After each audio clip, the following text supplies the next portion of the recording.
If to we also have all our recordings uploaded onto the IBPSA website. So if you need any access to that, please let us know. But all the free recordings will be available online on our website. And not to delay further, I'd like to introduce Michael Don. Michael's a building performance simulationist with over 30 years of experience. He's held many roles over the years, and I probably will just let him explain it and instead of me doing it. He's currently the director of the Center for Building Performance Research at Victoria University in Wellington. So without further ado, Michael, over to you.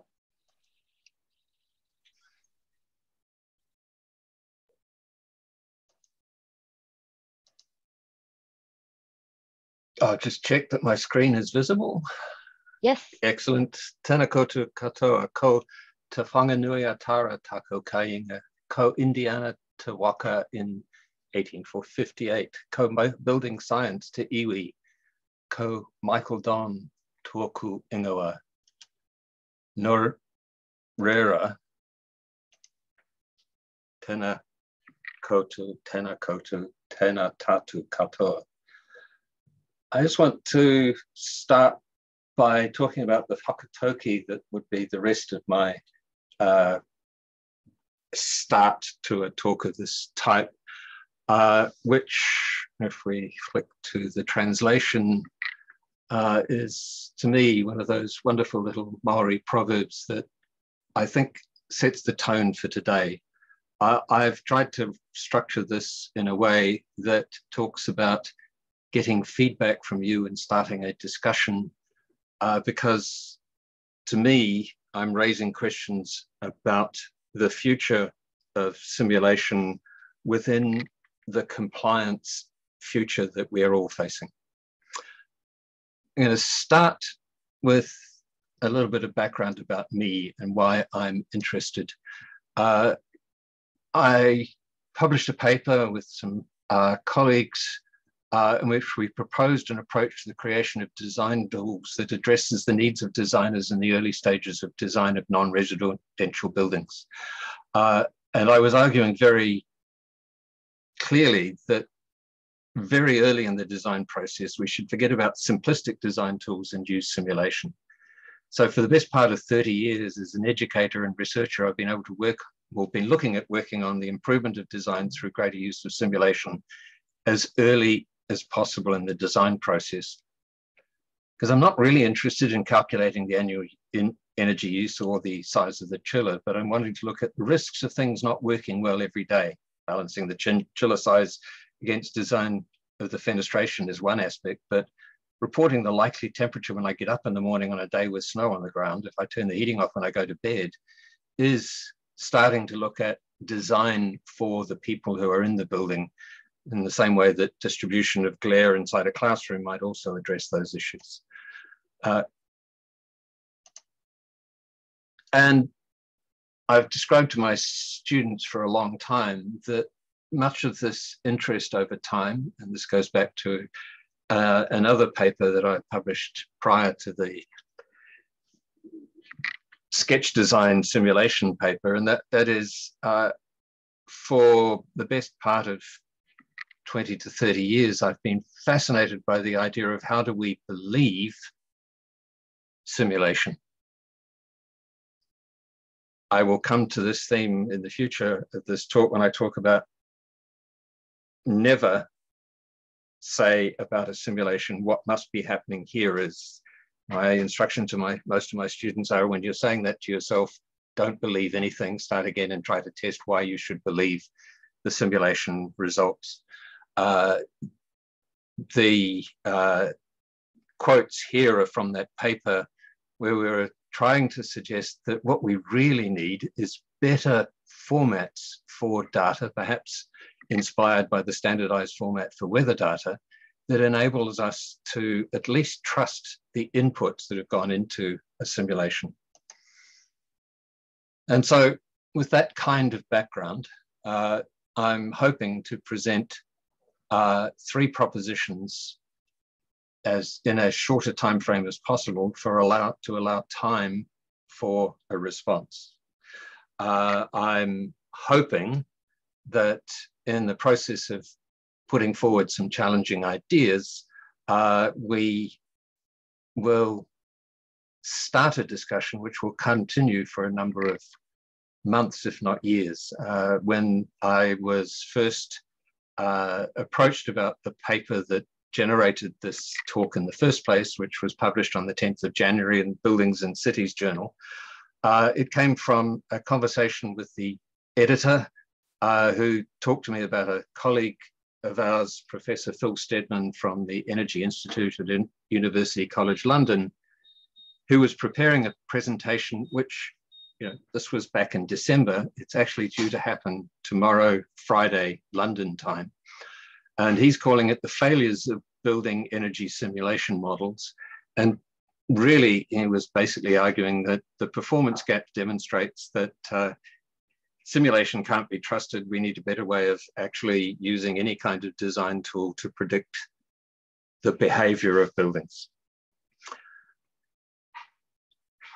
And the background to this obsession of mine goes back a very long way. I had a PhD student back in the 1990s who argued to me that his CFD simulation of ventilation of a Balinese residence could be trusted because the results were plus or minus 10% from some measured data that he had.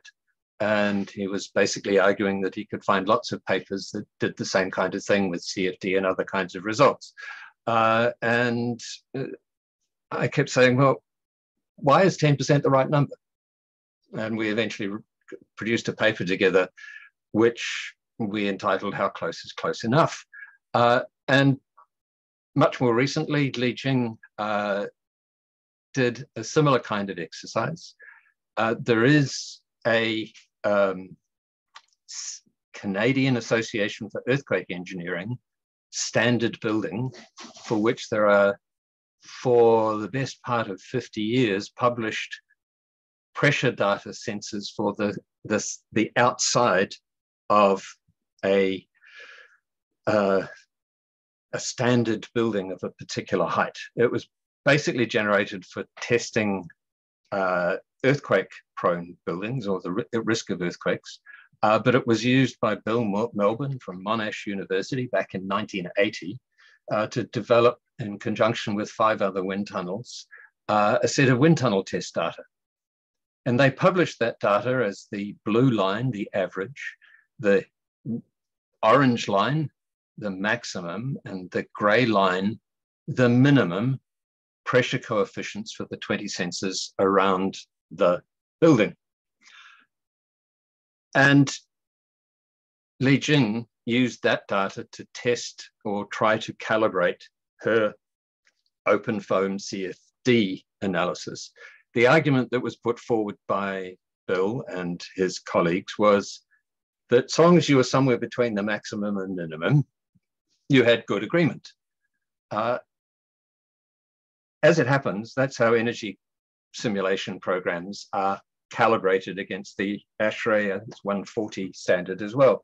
That so long as you're within a band, you're okay. My question about how close is close enough was, well, what if within that band is the decision that you're making about the difference between design option 1 and design option 2? If your design decision is smaller than the error band of the accuracy, the verification of this simulation tool that you're using,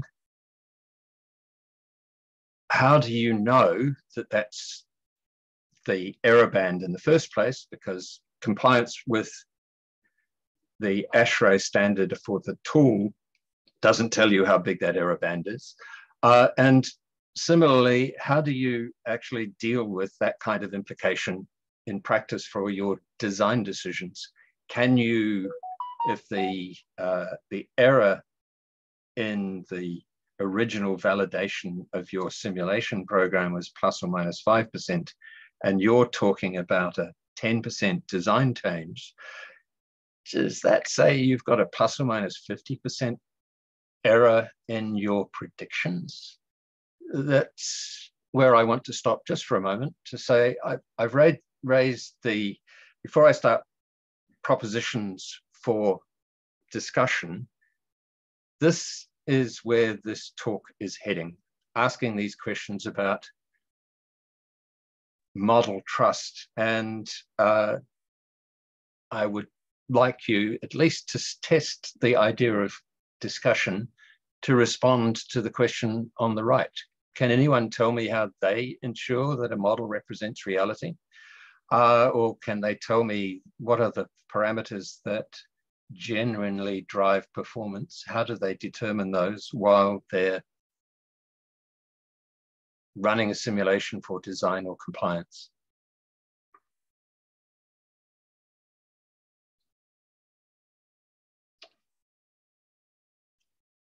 Just by way of a test, just to see if we've got people listening. We've got 77 or wanting to engage, right? Yes. Mike, it's PC here. How are you? Good, thank you. This is the passion of mine as well. And for listeners on board, Mike is the Don, the guru of simulation. He was there before me. In Australia, we have this thing called neighbors, where you have to make sure that your building meets a particular kilowatt hour number to get to a neighbor's standard, and you need 12 months of measured data. So in Australia, in the office environment area, we have reasonable, I would say, ideas about check numbers. And as a design reviewer, I'm looking for some of those check numbers. But the things that really drive me, a little bit crazy are what you just said. For example, one quick thing is that if somebody tells me that they're changing their supply air temperature by 10 degrees for a 1 degree change in space temperature, then you're kind of saying, well, how do we know that might actually happen in practice? So that's the kind of thing that I would be looking at. I don't know what others have as experiences to see if the simulations are real or not, or realistic or not. Thanks. Thank you. Good to hear you in person, PC.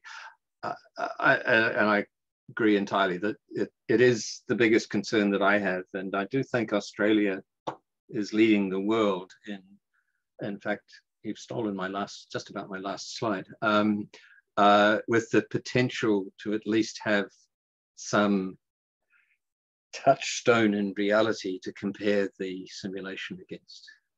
Anyone else? Michael, can you hear me? It's Darren from Speckle. Yeah, Darren. Hi. How are you, sir? Very good, thank you. A bit of I don't know if it kind of answers your question here, but I mean, one of the and I'm going to bring up Passive House, Michael. I'm going to bring up Passive House. So one of the things that allow a nice correlation is being super conservative about everything. And that's what Passive House does, right? So that's I think that's one of the it's just kind of a bit of a lesson that you see when you do have inbuilt levels of conservatism at major points in a design process.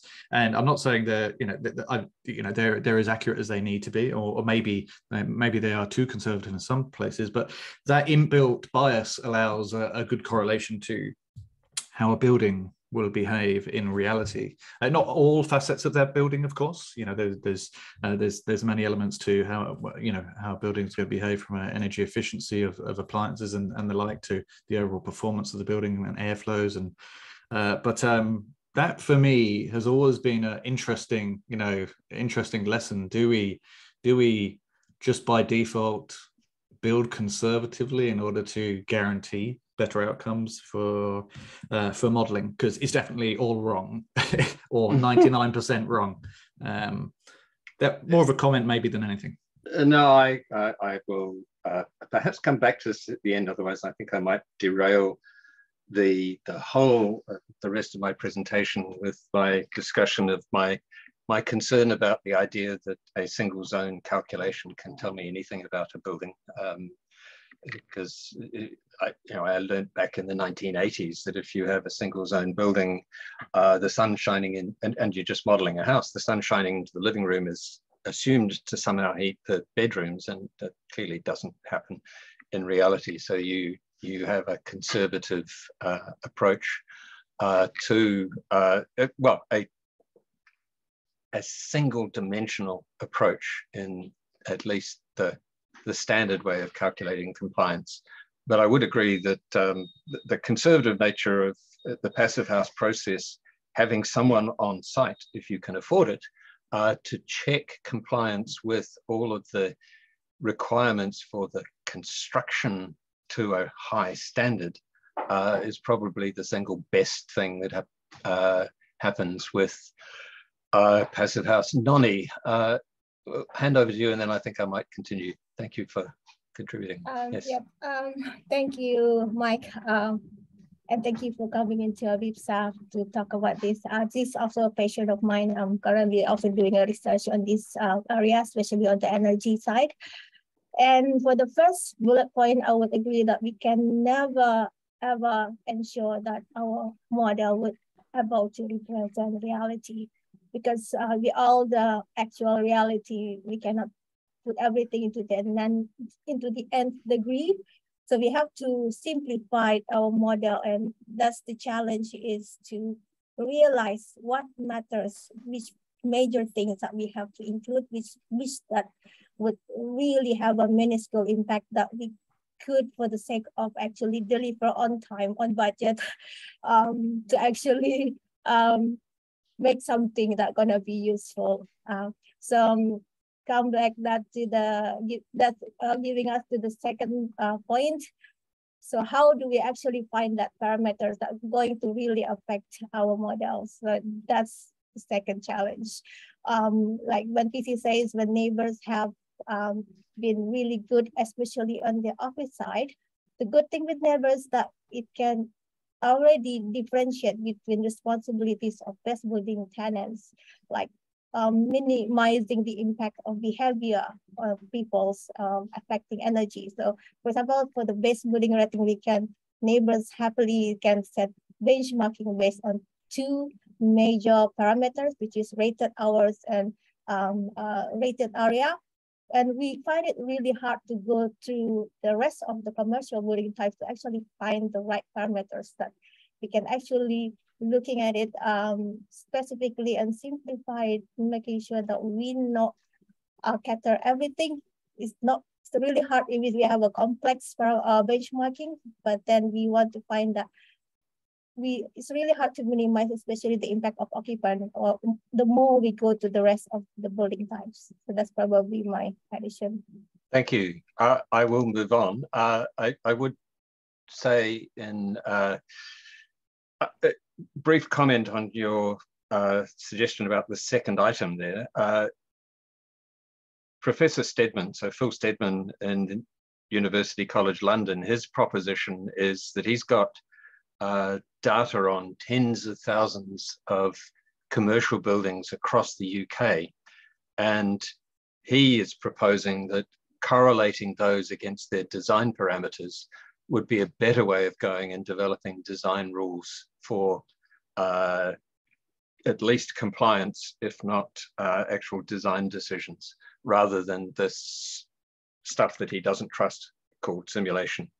So I'm going to start with actually a follow-on from that, which is, in my humble opinion, we shouldn't use simulation to predict performance, and we should be very careful about the language that we use when we talk about what our calculations, our simulations have done. And I'd like to illustrate this with a quick walkthrough of a simulation story of my own. I don't want to dwell on the months I spent trying to figure out why the research models weren't reporting the window heat losses. I just couldn't get the research assistance models to work. I rather want to celebrate one of the reasons why I believe that simulation is the future for all of the reasons, oh sorry, all of the 8,760 hours of the year reasons that we use simulation and all of the 4,000 daylit hours that we use simulation.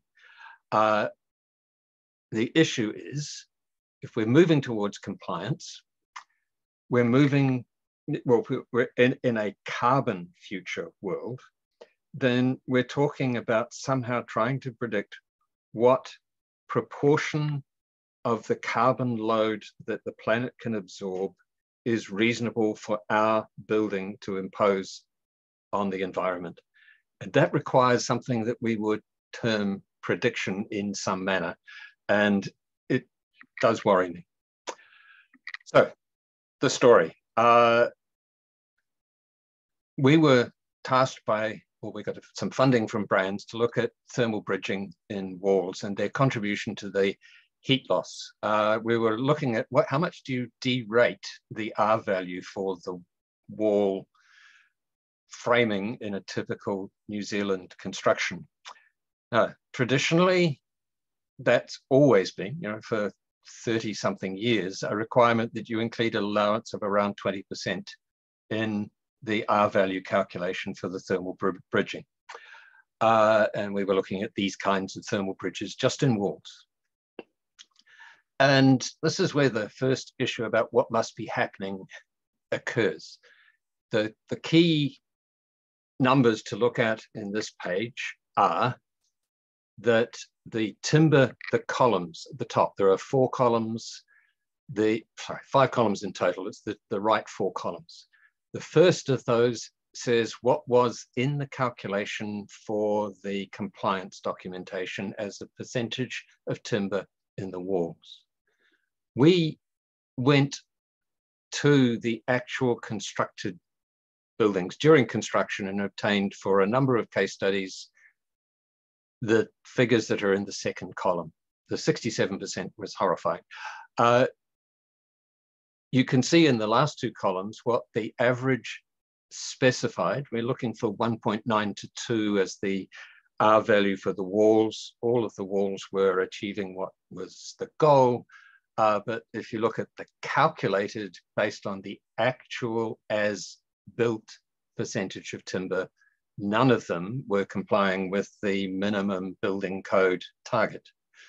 So if we ran that as a heat loss calculation, we'd expect the as built building to require more energy to run for a year than the as specified.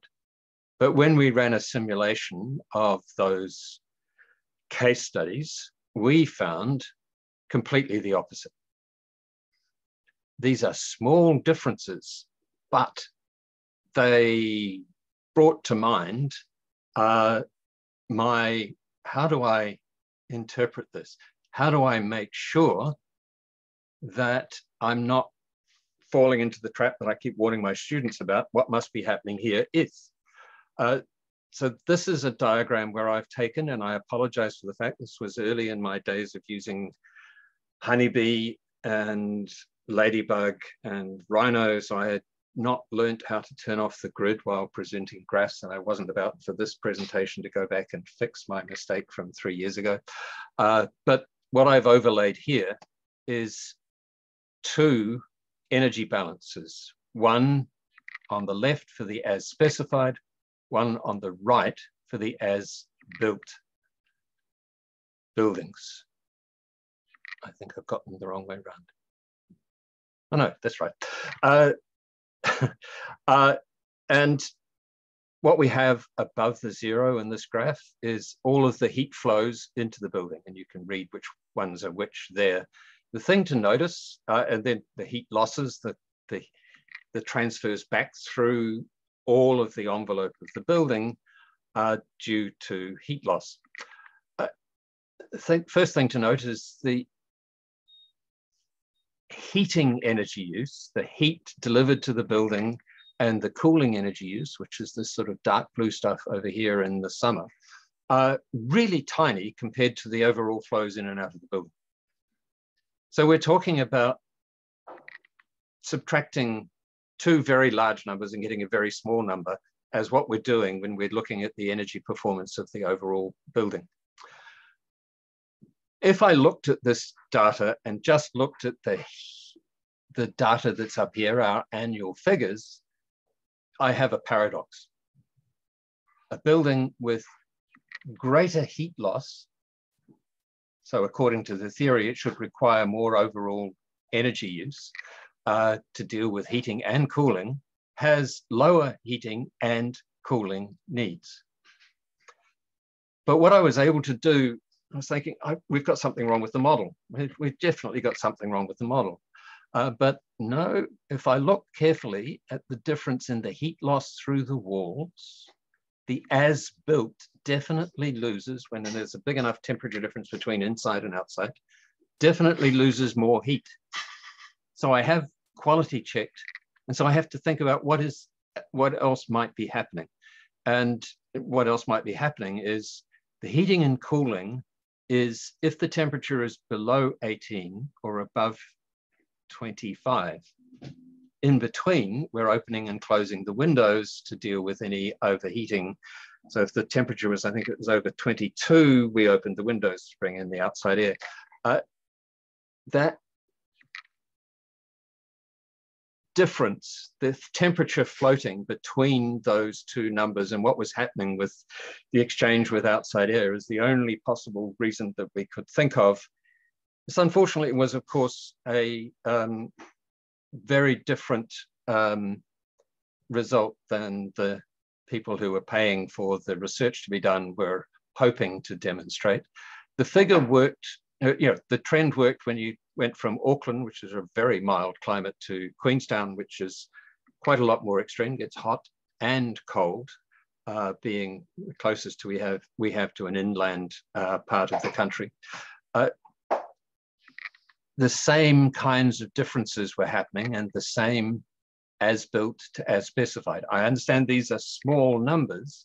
We weren't expecting them to be large, but we were expecting that they would be in the opposite direction.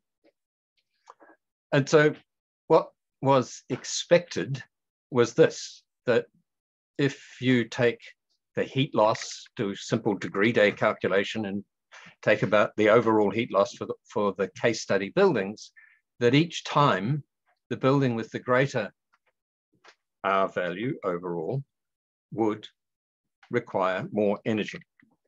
This was just looking obviously at the heating energy requirement, but you could do a similar kind of analysis for the cooling energy requirement. And in reality, this is what was happening for the single family homes that we looked at. In each case, if the as-built was requiring more heating and cooling, then these green dots should be in the positive percentage on the right-hand side, not the negative. This happened for both climates. For a couple of the buildings, the results slightly edged into the positive for the in the colder climate. But again, most of these buildings weren't following the theory and the simplistic, let's just look at the heat loss theory, when you used simulation. Which led me to, we should not just be using our values as our measure of performance. We should be looking at a much more nuanced compliance. How might we achieve that in reality when we're talking about some kind of compliance check? And how do we guarantee that we have input parameters that actually will tell us that kind of truth, rather than the theoretical, just driven by the R value, simplistic understanding truth? And proposition for discussion, again, I'm going to stop, is should we somehow build a compliance process which is much more like car energy performance tests? If I'm buying a car and comparing this car with the next car in terms of its energy performance, its liters per 100 kilometers of an internal combustion engine, or otherwise in terms of electric vehicles. There's a standardized way of reporting that, and we don't expect to actually achieve that in practice. We throw out the performance gap in car compliance and car energy performance discussions. How do we do that in buildings? Now, I'm happy to see from Phil that similar results in Brisbane to what I was just talking about. It's always reassuring to find somebody else is finding similar results. Anyway, discuss reaction.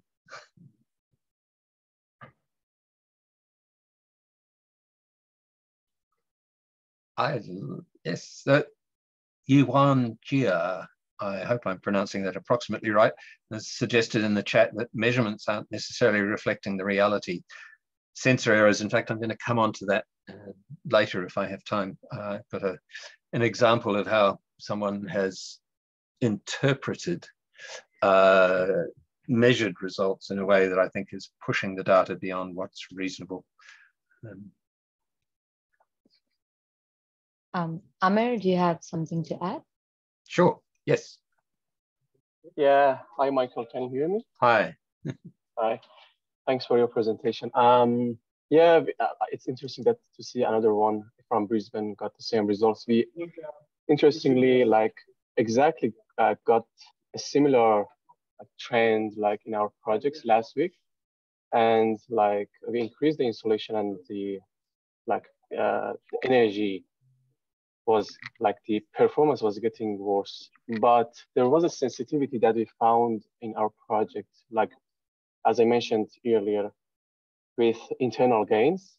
So we kept the insulation higher, but when we reduced the equipment loads, the trend was the opposite in Brisbane climate. So we increased the insulation in the first instance, the performance got worse, but when we reduced the equipment load to make it more aligned with the reality, the equipment density, the internal gains changed the trend. So the more insulation could help to improve the performance in Brisbane. So what I want to say, and I mentioned earlier, like we basically, in all our projects, we are following the thermal profiles based on certain rules, which they don't necessarily represent the reality. And I think that's the key point and the key gap between the real and simulation, simulated performance. Like we are assuming all the equipment, lighting, people, everything fixed during the year, but the internal gains can impact our decision significantly. And there has been many research on this. Yep, no, I agree, which is why I think when I start thinking about these compliance standards and how I might say, this is the value of internal gains that must be in your calculation if you're complying with our code. My preference would be, this is the minimum and maximum, and you must tell us the result for both, so that we have a bracketing of the risks of the building not performing as it should. I think that would get around at least the internal gains. I think it has to be thought through in terms of all of these things. If people on site, as we have encountered in the past in New Zealand, decide that this gap in the wall can just be filled with pieces of timber because it's easier than putting dwangs in between and then insulating, we'll just fill the gap with pieces of timber. That's cheap in labor terms, at least. Those kinds of things. What is the risk as part of the compliance seems to me to be the really important thing to think about. Aish, did you have something to add? Yes, thank you, Michael, for the presentation. My name is Aish and I work with PC. Hi. And as someone who's done thousands of NATERS and Energy Plus simulations over the years, When you did ask about what are the risks that we should look out for compliance-based simulations, my experience working with the NATO simulations itself, one thing is that the simulation that's done for compliance is a very blunt tool. It's a benchmarking tool that we sort of use to understand where each building stands, where we want to bring it all up to a certain standard. But the biggest thing that I can see happening is all these simulations are performed for a particular target. It's either looking at energy or it's looking at comfort, or most of them, they don't even look at comfort. It's usually energy based. And that is what I see as a problem with with what's happening, because the difference in insulation not creating a difference in it. This is something that we've known it for a very, very long time. And I think that little bit of insulation will not show up. You know, the simulation is not sensitive to the difference in R value at all.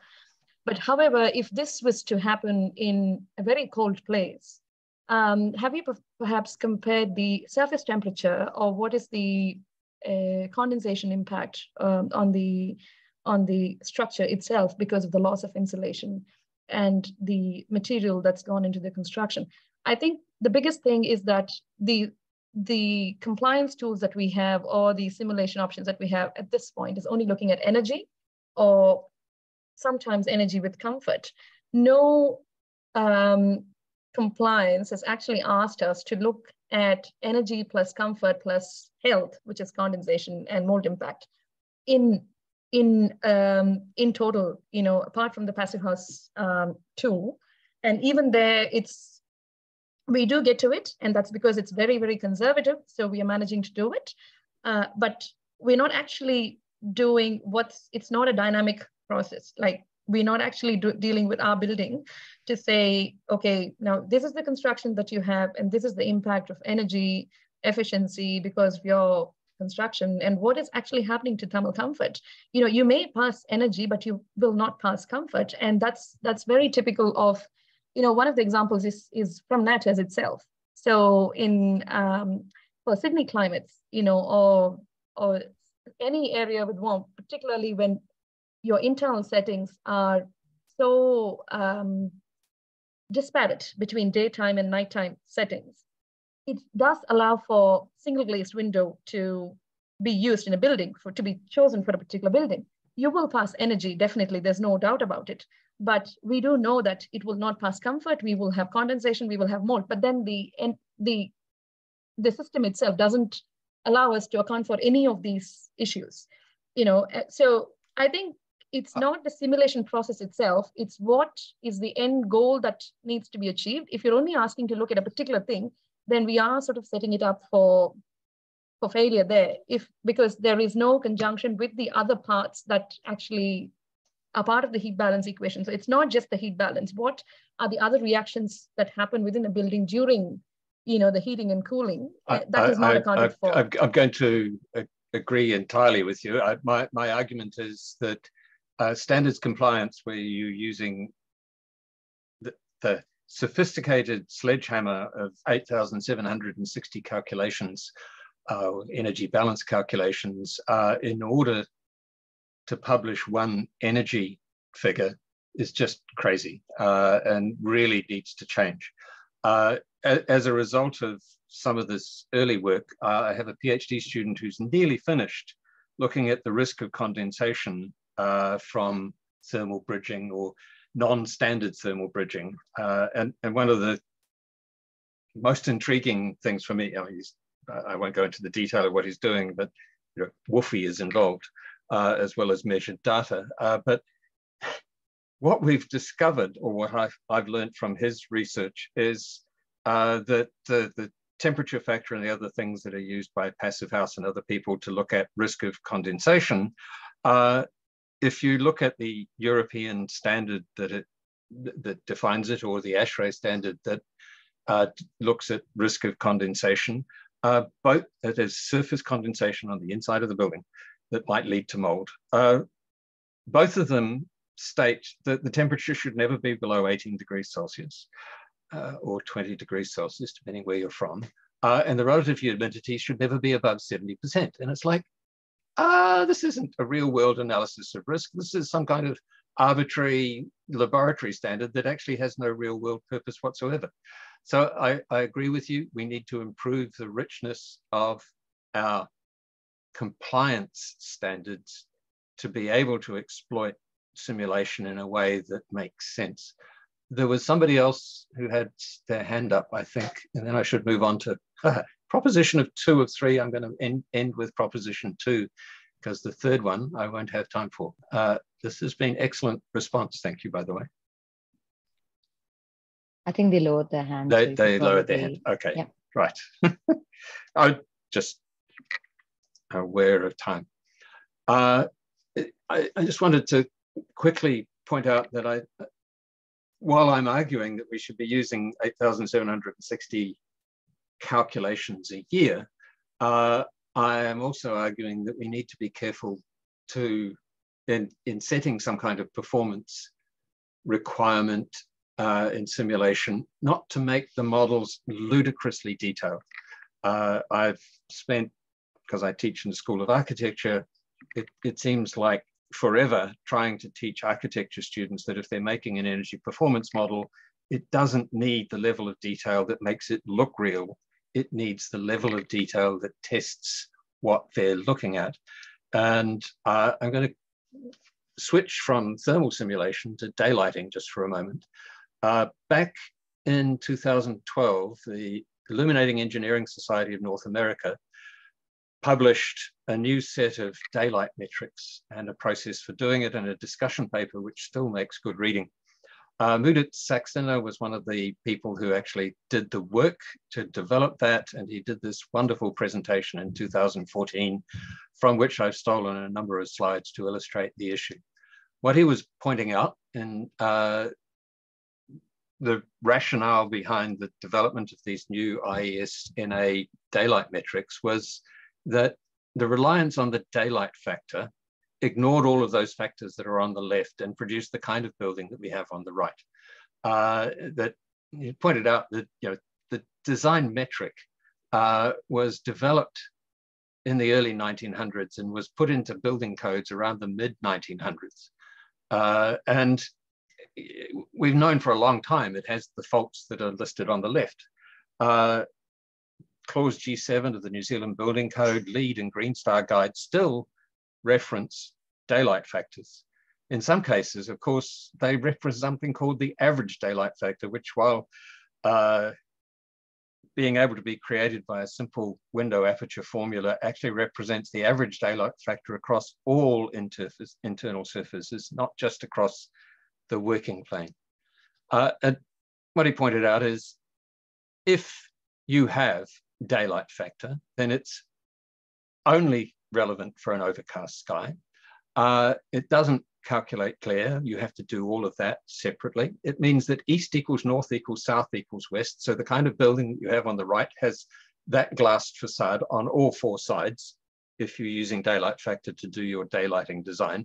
And Miami equals Alaska, all of which doesn't really seem sensible. And so they proposed that they had looked at 61 different buildings and got expert assessments of them. They'd done simulations of them and they'd measured them, and they tested 12 different metrics of daylight performance against the assessments of daylight quality inside, and daylight autonomy and annual sunlight exposure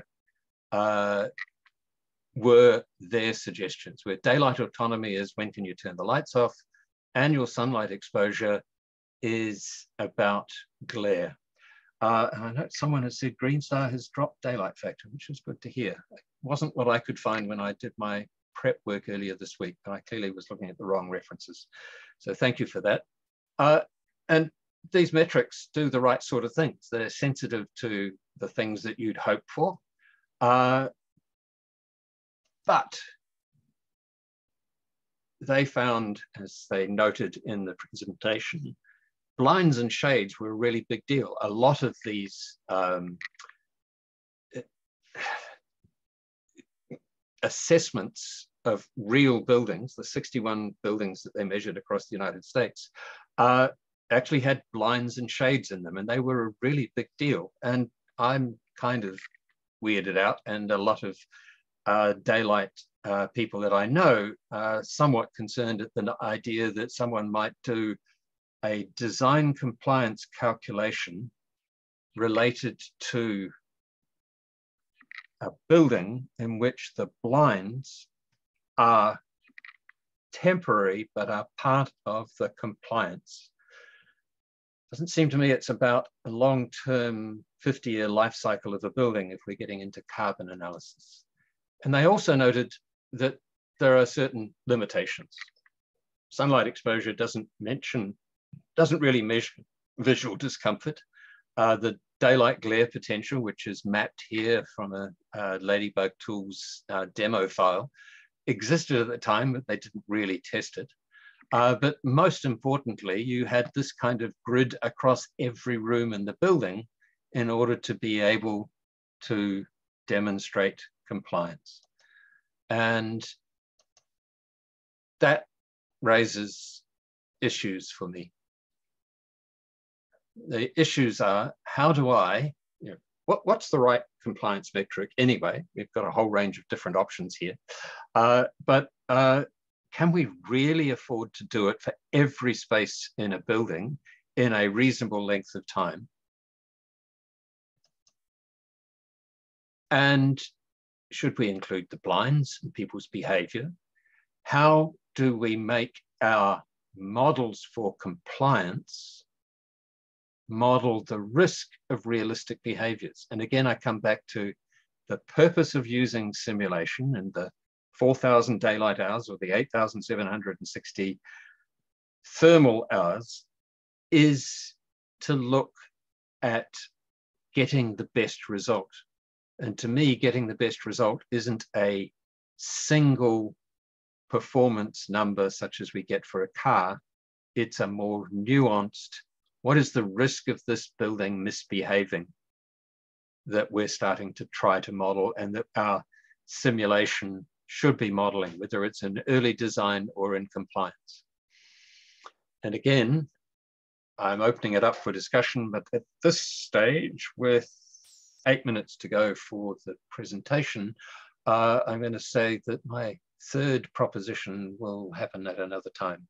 So we might stop here, and I'll dive to the end when we stop discussing. But open to suggestions. I note there was a contribution suggesting that in terms of commercial buildings, that was from PC, back in 1995, he and Deo Prasad did a demonstration about the issues of moderate climates and insulation in office buildings. I think I would argue that it's broader than that. It's a whole range of different types of buildings, and it's critical as to how we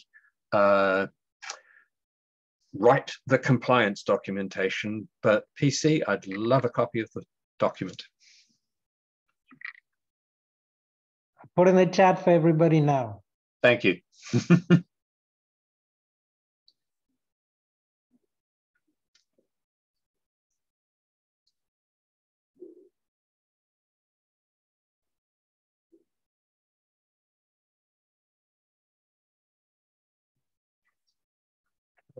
Can I add a comment here?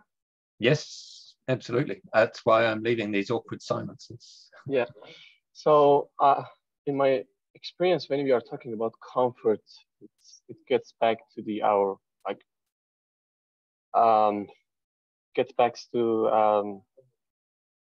stochastic behavior in an environment, which we are, as I mentioned, that's the discrepancy with the simulations, that we all keep everything fixed, even our behavior. There is no human building interaction within our models. And so it's not only about visual comfort, even for thermal comfort, we have the same problem. We are just for example, for thermal comfort, we are using PMV, PPD values, which themselves are not accurate. And I'm quite sure that you are aware of the new annex, IEA annex group called Personalized comfort systems that we are working with, Annex 87, that we are working on personal comfort models to keep into account the stochastic behavior of people using, for example, agent-based modeling, or like for example, Markov hidden Markov chains, to help us improve the accuracy, the simulation accuracy.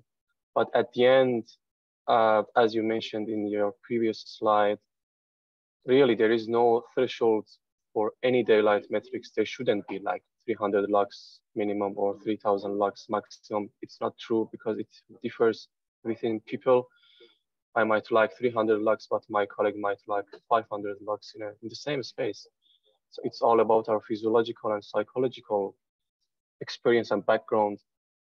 But yeah, like to make it more realistic to what we really sense in an environment, it's a very challenging task that we are still far from reality in our models.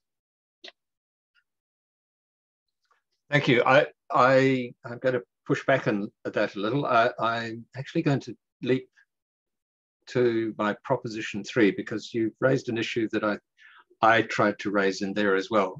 I think we need to be sure that we're never using the word predict when we're talking about simulation, whether it's in compliance or in design. So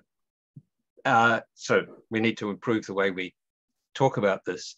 But if I flick through to the second to last slide of that proposition, one of the things that worries me is, and it's true of the IBPSA research field altogether, is that we keep trying to improve our models to model reality. And Li Jing did this project with me a few years back after she'd done the calibration of her CFD model, where she was modeling natural ventilation of a tall building in a dense urban environment. And she demonstrated that if we were really serious about modeling accurately the natural ventilation performance of a tall building in an urban environment, we needed to model what was happening inside the canopy layer, that is inside the average height of the buildings around, and above as 2 separate models. We needed to model the local winds created by the buildings inside the canopy layer and the wind that was flowing over the top of that canopy. We needed to model the urban heat island effect, and we needed to model, if the building's 100 meters tall, 30 stories or thereabouts, then there's something over a ½ degree difference in temperature between the base and the top. We needed to model all of those things. And so improving the model required that increased level of detail. And it seems to me, as we try to make our models match the human behavior, we add that extra complexity to our models, and we don't make one model comparable with another at all.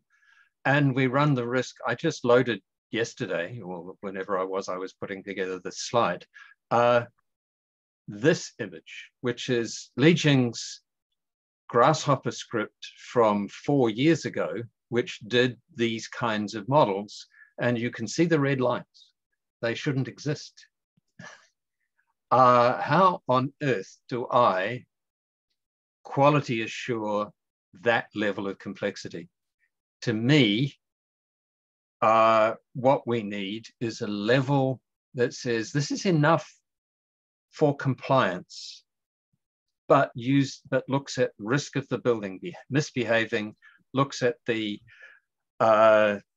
comfort and the energy and the mold risk in realistic risk scenarios, not the kinds of scenarios that currently exist in standards. And what I was wanting to finish on was what I had at the quote at the end of my, in my paper in January that began this discussion, and which Phil Stedman is planning to quote tomorrow when he's saying, "Don't trust simulation." And that is we need to build something that enables us to compare one building with another, where we've standardized as much as possible. So what's important is what's being modeled and where the risk analysis is. And to come back to the first response way back at the beginning of this talk, and thank you all for your contributions in that sense. It seems to me Neighbours provides a wonderful theoretical basis for doing this. Phil Steadman is proposing, let's do a database of 10,000 buildings across the US and analyze what's important.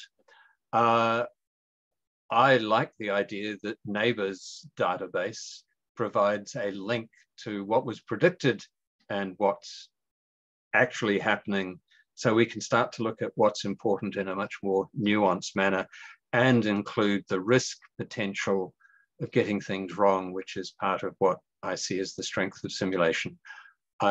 Given that we are reaching the end of our time, we have reached the end of our time. I see 1500 on my clock. I just wanted to say thank you and do, as well as point out, like everybody else, I've played with ChatGPT, and this is what that did to my article from January the 10th.